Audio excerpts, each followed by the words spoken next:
and recap, betting, preview, right? Yes.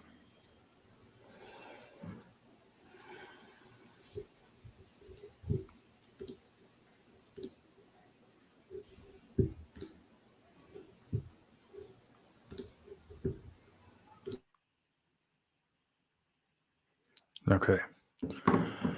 All right. Welcome back to another edition of the Raider Take podcast. I am Mike McDonald. With me, as always, is Andy McDonald. And the Raiders got their first W, got the first win under the belt. Did not have any doubt that the Broncos, we were going to get a win out of that. As I've been saying, they're frauds all along. But before we get into that game, Andrew, how are you feeling on this wonderful Victory Wednesday as we record? Yeah, about a lot better than the last times we've been recording. Feels good to have a dub. Thank you for holding it down last week. But yeah, man, it's just a good feeling to not be winless, certainly. And the fact that we did it to a division rival. So excited about that. Now we're going to jump into it here. So, but first, before we do, how are you? I'm good.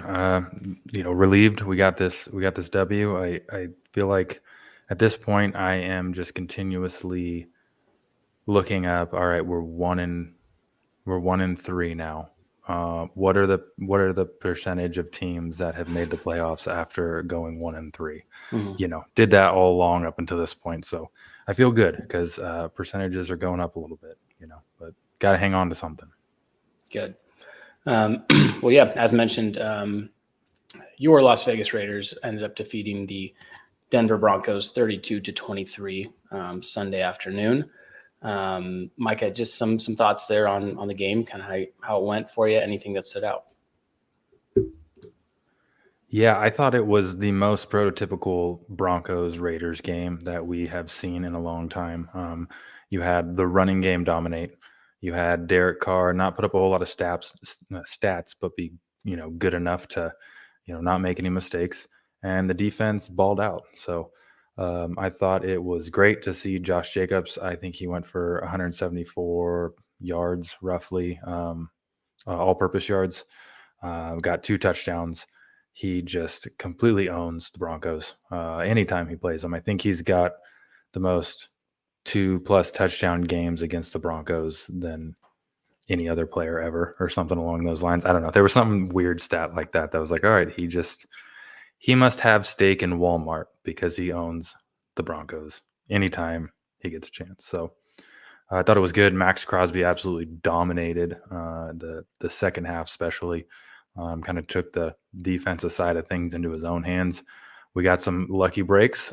Meek Robertson picks up a Melvin Gordon fumble, which isn't the weird part. The weird part is that it just dropped right into his hands and he took it back to the house. So defensive touchdown, we don't ever see those very often. We just saw a lot of things that are, were good. The ball bounced our way this time, and I don't know, not much else to say. It was great watching that game. Obviously nerve-wracking the whole time because you just never know. Like, hey, we're just, the game's never out of reach if, for the other team, if we're in the lead. So, but we got a W. We went out, beat them by double digits like I predicted. I was unfortunate that I wasn't able to reach out to you first to get your prediction on it. But yeah, all in all, great game. Enjoyed it. Yeah, totally agree. And if you saw my my face just now, it wasn't about your take.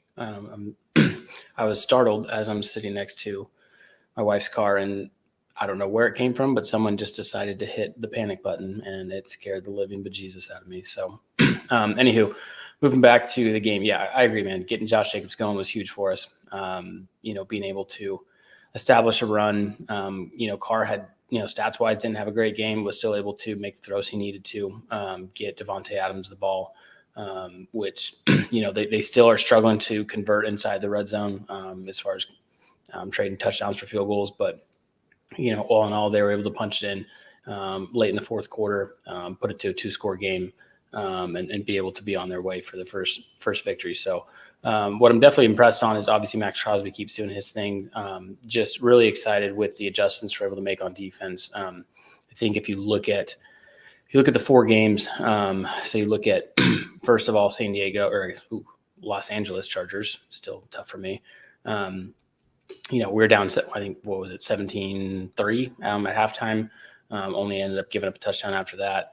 Week 2, you got the Arizona Cardinals. Obviously that wasn't the necessary adjustments that we wanted for the second half, but moving on to the Titans, held them scoreless in the second half, and the Broncos as well, I believe, only giving up, just a touchdown because it was 16 at half. So you could definitely see Patrick Graham making his adjustments. So within that game, you could see Russ getting finding a rhythm a little bit there. Hitting Cortland Sutton predominantly in the first half, attacking our defense. I think you saw Graham change it up, generating different pressure, running different stunts with the D-line, being able to blitz Nate Hobbs off the edge, different things like that were able to get to Russ, get them out of sync, and then also for our offense to continue rolling, with the run game and also the effective passing game as well. So all in all, it was a good victory, good team victory. Felt like that. It was a similar Broncos versus Raiders game, but the difference is that it was Russell Wilson again, versus Drew Lock. So, we were able to still kind of get that ownage there. Jacobs does have at least, I believe, 100 shares in Walmart currently with his 2 touchdown performances. But yeah, excited just where we were able to get on the defense side specifically, and also our offense get a little bit more balance, which definitely has benefited us compared to, putting Carr in the shotgun, having him throw 40 times to try to offset the, that offensive line. I know we talk about the offensive line and they get kind of brought up a lot with the woes of the Raiders, but the way to support the offensive line is to get the run game going, and that is their strength. And also gives, allows Carr to work off play action and get a little bit, or keep the defense a little bit more honest as far as that's concerned. So hoping that translates to the Chiefs game that we have coming up, but we will not get there just yet. So all in all, man, excited that we just won, really just happy that we won and came out victorious. And, first quarter of the year, we're 1-3, but, it doesn't get that much easier as we go on, but hoping that at least for this team, it builds some momentum as we carry on towards the second quarter of the season here. So that's what I got, man. It's a victory Wednesday afternoon. It's a beautiful day, beautiful time. Yeah. And we saw as you pointed out, the defense has been, they've had their halves where they've been great. Same with our offense. I talked about it last week with, just the way the halves have played out, and we finally saw them kind of sync together. And the defense, played pretty well all game. And that's one thing too that, we kind of need is one side of the ball being consistent all game. Great if both sides would be, but we saw the defense be consistent. We saw the offense kind of, they put up some points when they needed to. But 7 of those were from the defense too. So yeah. Any other thoughts on that game before we move on? No, just I think it was I think it was a must win and a can't lose, honestly. Just being 0-3. So glad they took care of business. It makes me just feel a lot mental health wise. I'm in a lot better shape with this Raiders season. So excited to move on. We will transition to our betting session here. Sorry, I robbed you guys, if you want to call it that, last week, but it's here back again, week 5. But before we do, Micah, tell us who this specific betting segment is brought to all of the viewers by. Absolutely. As always, this episode is brought to you by DraftKings. The NFL action is in full swing at DraftKings Sportsbook, an official sports betting partner of the NFL. We're talking touchdowns, big plays, and even bigger wins. New customers can bet just $5 on any NFL team to win and get $200 in free bets if they do. Check this out. In addition to the usual bets, everyone can boost 7. Everyone can boost their winnings with DraftKings stepped up same game parlays. We're about to get into, the matchups that you like. as much as I like to, as much as I would hate to, lose a bunch of money off of it. I'm gonna like the Raiders matchup this week against the Chiefs. I'm gonna like their chance to cover. Like I said, Andy will get into more betting soon, but go bet on the Raiders to cover because I think that they're going to be some pretty big dogs. I don't think they'll be too big, but I think it'll be enough to entice some underdog play there. So to make things even sweeter, you can throw down on stepped up same game parlays once per game day, all season long. Download the DraftKings Sportsbook app now. Use promo code TPPN to get $200 in free bets if your team wins when you place a $5 bet on any football game. That's code TPPN only at DraftKings Sportsbook, an official sports betting partner of the NFL. Minimum age and eligibility restrictions apply. See show notes for details.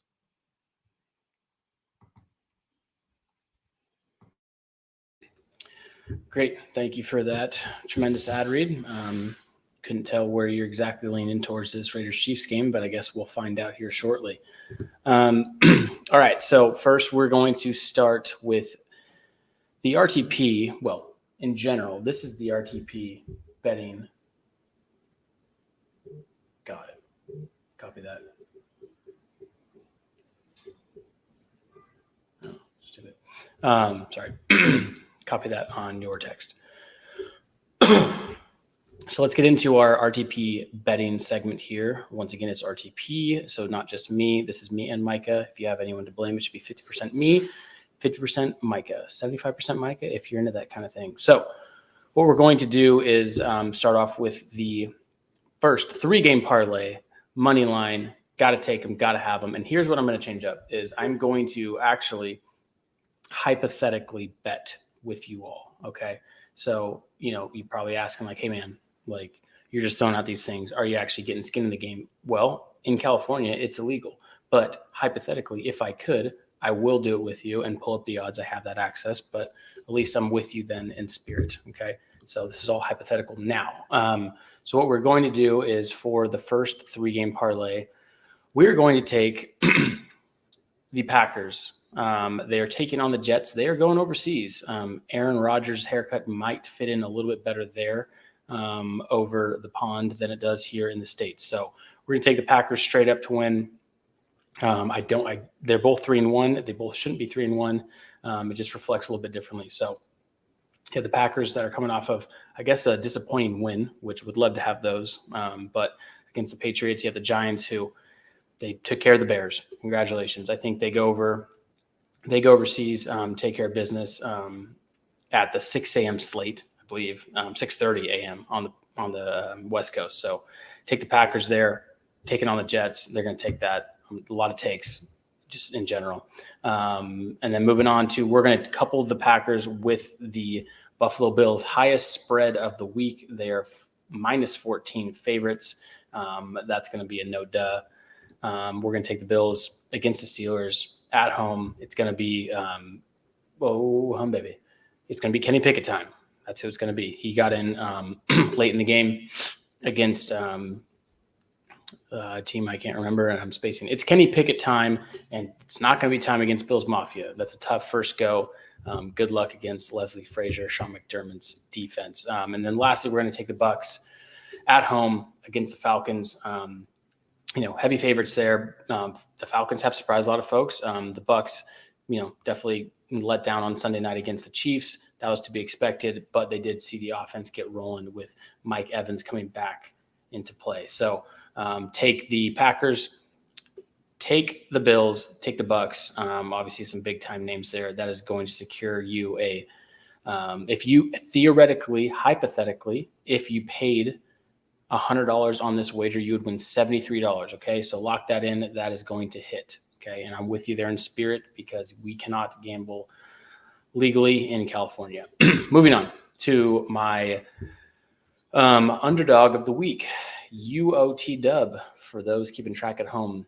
And gosh dang it, I am going back. I'm going back to the one that got away, the one that loved me so much that I never saw how much they truly love me. We are taking the Jets, my man. We are taking the Jets at home against the Miami Dolphins. Now, Dolphins big time risers. The first 3 games, 3-0.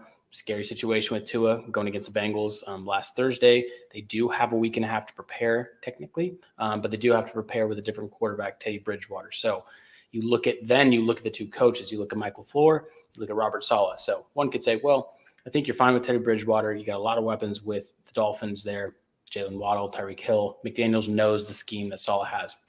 Not so fast, my friend. Saleh also knows the McDaniels scheme very well with the Kyle Shanahan disciple. So take that in consideration. Take the Jets getting a big win at home last week against the Steelers. I'm going to take my guy Zach Wilson. I'm going to take my guy Robert Saleh. They're 3.5-point dogs at home. I'm going to take them to win straight up.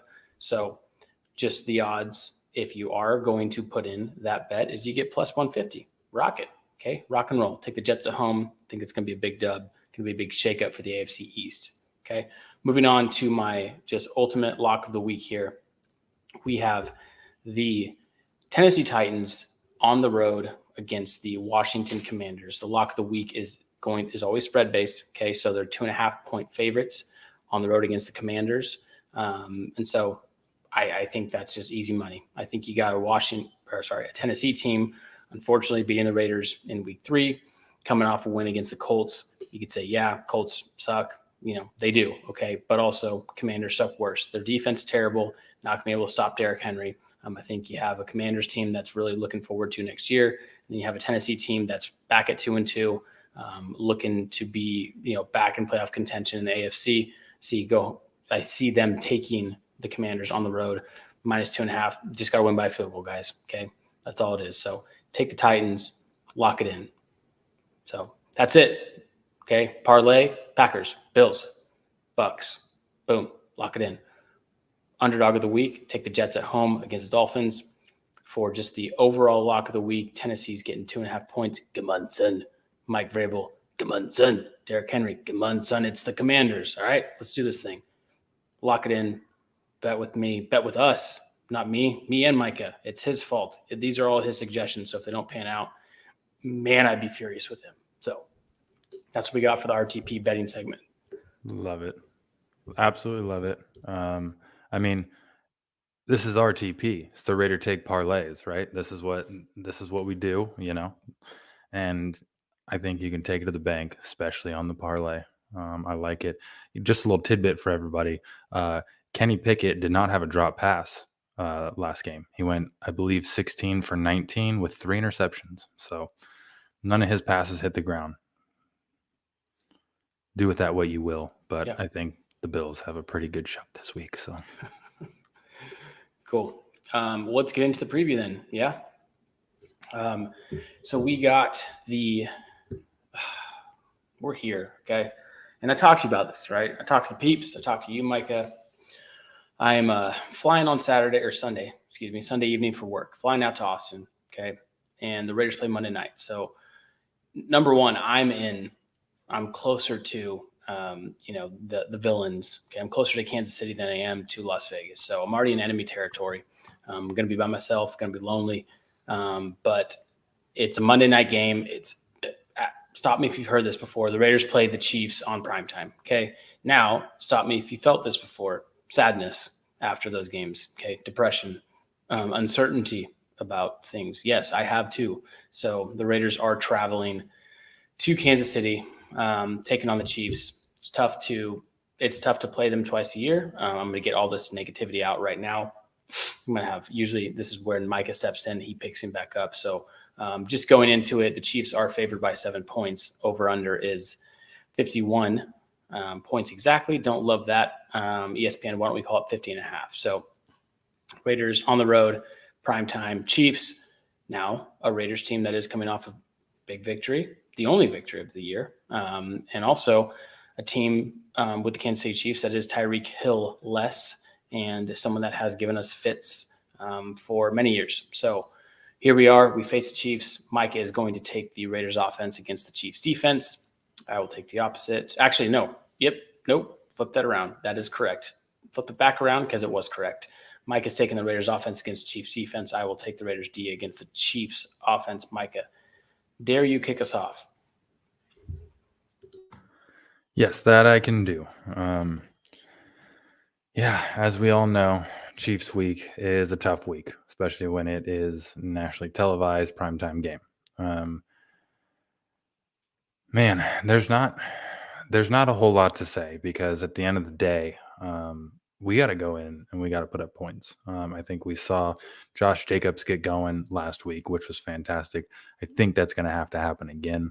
The Chiefs do have a loss on the year, and it is against the Indianapolis Colts, which some say Derek Carr is very Matt Ryan esque, and it seemed like, I mean, the Colts got a lot of lucky bounces, like literally in regards to a muffed punt that they recovered on the 2 yard line to start the game off 7-0.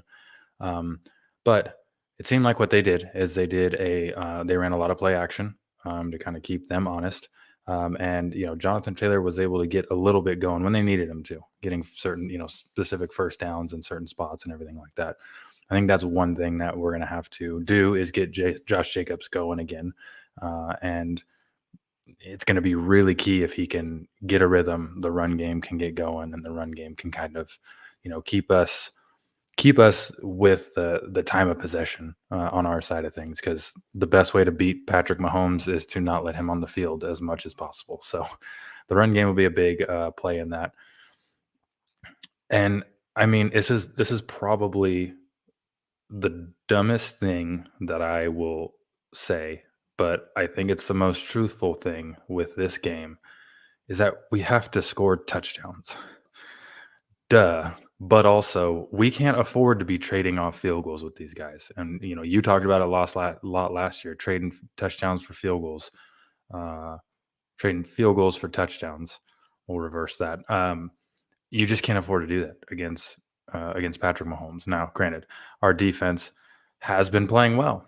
They also have been playing not that well too. So we we have to really hope that the defense can have some of these halves that we've seen them have a game like last week where Max Crosby can ball out. I mean, you're going to touch on that, but on the offensive side of the things, man, we can't beat ourselves. We can't shoot ourselves in the foot. Can't have bad penalties at certain times. We got to be able to get Devontae Adams the ball for sure, and just capitalize in the red zone, which has been such a terrible thing for us. We haven't been able to do well in that. A lot of people have been calling for Carr's head when it comes to red zone efficiency.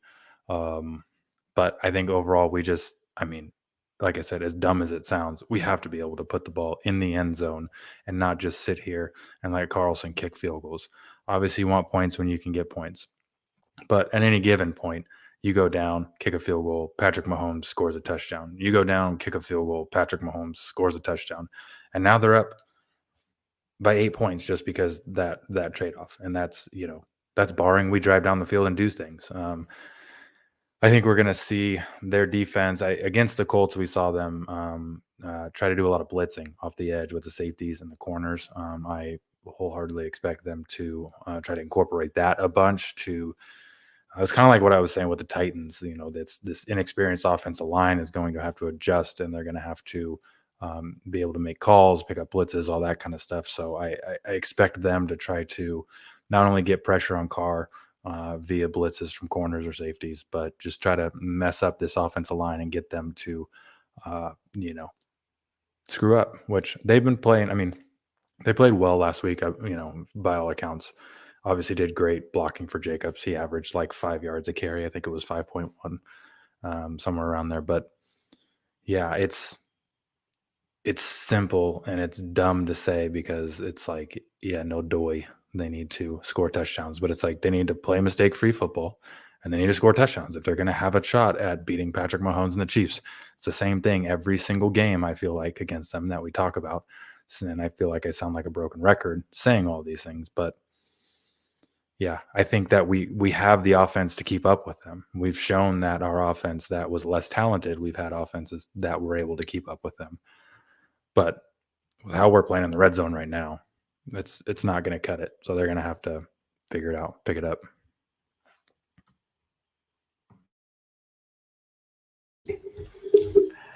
Yeah, I agree. We do have to score touchdowns. It is. It's not dumb because it's just like it's what's hurt us really this year is we have good drives. We're able to get down into the money area and not be able to convert. So it's definitely going to be something that has hindered us in the past against this team, and also has hindered us this year. So very relevant and something that we have to be able to get better at. So, I mean, on the other side of the ball, like I said, no Tyreek Hill for this team. I really still think they're a well-oiled machine on that side. You still got Patrick Mahomes, Travis Kelce, and Andy Reid. So Clyde Edwards-Helaire has actually came on a little bit more recently, especially in that Tampa Bay game. So that's someone that we're going to have to keep an eye on. I think as far as injuries are concerned, we don't know the status just yet of Rockison and also Denzel Perriman. So we're going to have to figure that out. Perriman obviously will be paramount for this defense, as he did show to be pretty impactful with during the Broncos game. But I know he was listed as having a concussion, so that's something that we would need to monitor. Signs might point to not having him. So it would be big to have Rockison back, especially for this vaunted Chiefs offense here. So, I mean, really, when you look at it, it's pretty straightforward. We have to be able to generate a pass rush, rushing 4 and 5. We just have to. We have to get Chandler Jones going. I think he has played a little bit better. Has drawn some big penalties. Has gotten some pressure. We just haven't seen it show up in the stat book. So if you're one of those box score readers, then you're like, where the heck is this guy? I think he has gotten better. And then Max Crosby needs to keep doing his thing. I do think he's going to get a ton of attention. You're going to see maybe Travis Kelce motioning over to his side, chipping him off the line, slowing him down any way they can. And I do, or I would say too, with the Chiefs on the offense side of the ball, at least Trey Smith, one of their starting guards is questionable for the game. So, ultimately matchup wise, I think it is a new look, just wide receiving core. So they have Marquez Valdes-Scantling. They have Sky Moore. No Tyreek Hill, as I've mentioned multiple times. Mecole Hardman as well. So they're still going to have a way to stretch the field on the Raiders. They still have a very creative offense. I think Patrick Graham does have his work cut out for him. I do hope the familiarity, of this team competing against the Chiefs, at least this core defense competing against the Chiefs, is going to help us. And Graham does have familiarity scheming against Mahomes and the Chiefs, during his time for the New York Giants. So I think what it's going to come down to is we have to be able to win the line of scrimmage. If they start running the ball on us, that will be an early sign of this is not good. So if they're able to effectively do that, we know they can.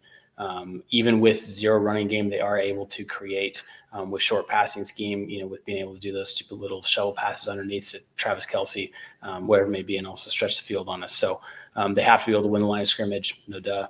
But we have to be able to stop the run first and foremost, because this is a more balanced Chiefs attack that we have seen, which is going to open up more opportunities for Mahomes, as you saw if you tuned in on Sunday night against the very good Tampa Bay Buccaneers defense.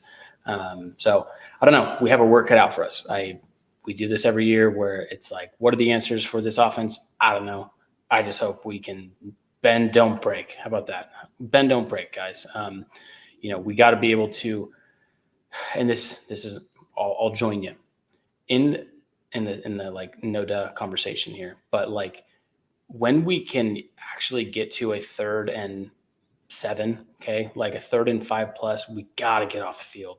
Okay. It's few and far between, but this team is constantly moving the ball on everyone. And so if we're able to get, get a stop on 1st down, okay, incomplete pass, okay, 3rd and long, whatever it may be, right? Like being able to take advantage of those opportunities to get off the field effectively. And like we saw with, against Russ Wilson, where the Raiders did get gashed a little bit on 3rd downs in the first half against the Broncos last week, where it's like, what we changed up is we just started bringing more pressure. It didn't matter if it was 3rd and 8. We're still going to send the blitz. We're still going to make it complicated and not just say sit back on our heels like we did against the Cardinals and hope for the best. So I really hope that, we're able to generate some pressure, going to, hopefully take advantage of some, with that pressure, some bad mistakes from Mahomes, being able to capitalize on on turnovers, wherever we can get it, we got to do it. And then, like you said, on offense, we got to execute. So it's a tall task. We are getting the Chiefs at not the greatest time. It's never a good time to get them, but tough loss against the Colts, like you mentioned, and then them kind of just rolling through. Tampa Bay Buccaneers, one of the heavier favorites of the NFC, it's not a good sign, but where there's a will, there's a way, my man. So we'll take them on primetime Monday night. So I am cautiously optimistic for this game, but it's still Raiders versus Chiefs, and I'm going to be far away from home, and it's going to be in a vulnerable state. So hoping to maybe that's what it is. Maybe we just have to get out of our comfort zone. I'll send the vibes from Texas, and hopefully we can take down these suckers. I hate them. I hate them so much because I despise them and I envy them. So that's where we're at. Yeah, that's it. Matchups wise, I mean, I think, you take a look at Nate Hobbs versus Travis Kelce, maybe get a little bit of Divine Diablo mixed in there. Hopefully we get Rocky Sin back. Amik Robertson, a lot of good things that we saw from him, obviously, like you touched on with taking it back to the crib. He has played well in coverage, had a good pick against the Cardinals. I think we are getting some good signs from that secondary, but we have a tall task, as always, with these guys. So we'll see. We'll see.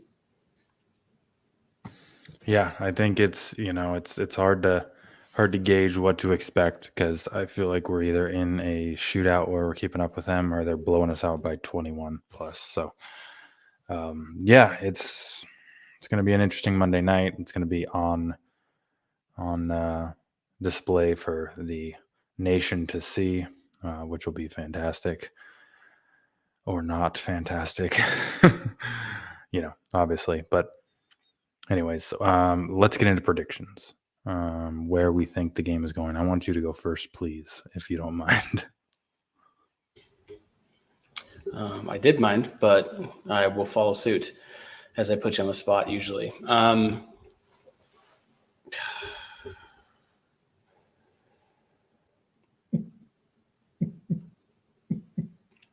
I think we cover and lose.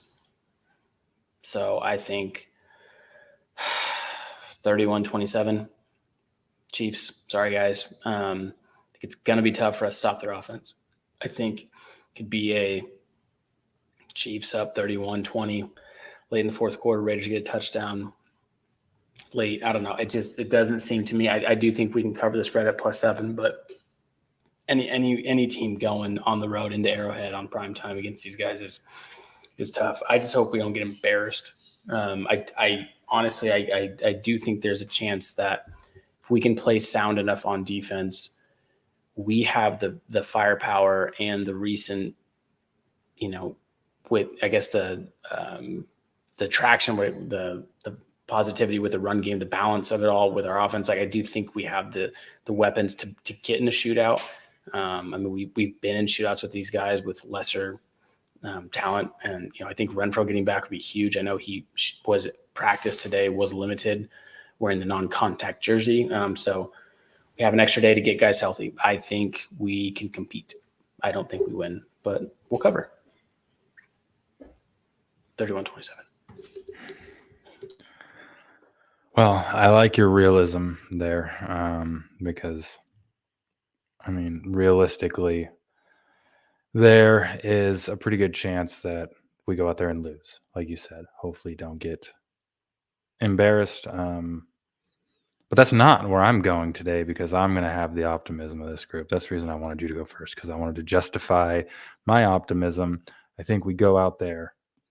I think they get ahead of us a little quick, but I think that we are going to ultimately come back, get a win. I'm going to say 34-31 Raiders. They're going to get a last minute. They're going to get a touchdown to go up and hold on to it. Whether it's to end the game touchdown, we're just going to get that out of them. We're going to get a comeback. We're going to get a win because we need this win. We need it. We need it going into this bye week. That will completely turn around our whole season, in my opinion. So go out there, do it. Please don't get embarrassed, but also please win. I love it. Thank you. That was necessary. And the last time the Raiders beat the Chiefs, do you know when it was? It was week 4 in Kansas City before a week 5 bye. So vibes all around. Thanks for bringing us home there, Mike. I think it's going to be an exciting game. We have a shot. They're the best of the best, guys. Okay. But I think with the right attitude and the right kind of vibes, we can accomplish much. Anything, I would say. Anything is possible. Maybe just knock out Mahomes the first quarter. That would be neat. That would turn the vibes certainly up. But no, let's go get them. I mean, I think they're ready for this. It's the good thing is that this is a Raiders team that is not deflated. They just recently won, and they know they're a good team. They know they haven't started off well. They have every ounce of motivation that they can going into this. They did actually. This is not a good look for us, but they did have to get into silent count at home against the Broncos, which will be beneficial that we have that experience going into Arrowhead. So let's go take care of business. Raider Nation, stand up, baby. We got this thing, okay? Don't let my vibes turn you down. I just like to be realistic as much as I can. Mike brings it. I believe in him. Last time we won, Mike called a shootout. Mike called a Carlson field goal. He called it all. He called the over was like 53 and it was like 72. So this guy's got it. He's hot right now if you're just basing it off of Raiders Chiefs predictions. So let's ride his vibes. Raider Nation, sit down, stand up fast on Monday. Don't go into work Monday. Okay. Take PTO, mentally prepare, stand up right before kickoff at 5:15 Pacific Standard Time. It will be Central Time for me, 7:15. Who knows where I'll be mentally there, but just so you know, I'll be ready. Okay. Raider Nation, proud of you. Okay. Let's do this thing. Micah, we ride, not let's ride. We just took care of that sucker. As always, we appreciate the love. Please share, subscribe, rate, review. Give us those 5 stars on Apple Podcasts. Go subscribe to the YouTube. Go hit that notification button. We might be working on dabbling with some live shows soon. Just going live on YouTube for the podcast or for some, in-game live events. So yeah, hit the notification. It'll let you know every time we go live. I'm going to hopefully be able to get that going soon, so you can see our unadulterated reactions to things, good or bad, which I don't know if that's good or bad, but we'll see. Maybe we'll get some eyeballs on this YouTube channel now. So anyways, go hit that notification button so you know every time we go live. And go into Monday. Hope you guys have a great week. Hopefully we can roll into Victory Tuesday. But yeah, let's just do what we can. Do what we can. Let's go get a win, no matter how many victory or rally beers you need to have. We haven't been keeping track of that because I don't think I've had any yet.